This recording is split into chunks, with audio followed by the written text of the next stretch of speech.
地球表面的正水环境，干那占1%真珍贵。不过，根据研究指出，因为人为的污染、起造水坝、甲气候变迁等等，致使伫咧正水生存的物种内底，有要到1/4的物种是面临着灭绝的风险。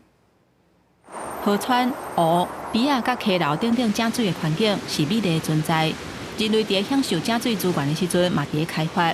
伫北美甲欧洲，差不多每一条大条的溪流拢经过人类大幅度的改造，亲像起水库甲大型的水坝来发电。不过，正水内底的物种算是面临绝种的威胁。根据自然期刊1月初9所发表的，伫22300种研究的物种内底，有要1/4面临断种的风险。真侪伫正水内底生存的物种，亲像田鸭、鱼仔、甲毛蟹等等，会因为污染冲击到因的生存。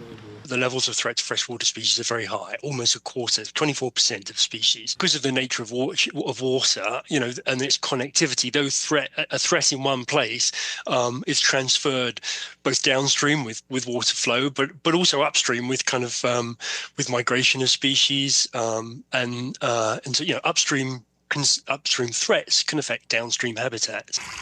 正水甲海洋无共款，因为正水的生态系统甲人类相过瓦近，所以特别脆弱。农业因产用水，人类食的水，甲物种入侵拢是伤害。人类起水坝、炸水起来用，甲气候变迁等等人为的因素，嘛会损断生态。When you put in a dam, obviously the most obvious thing is that you're fragmenting the flow. So it means that that anything that's moving up or down the river can't do that anymore. And so it means that migratory species can't get to their spawning sites, for example.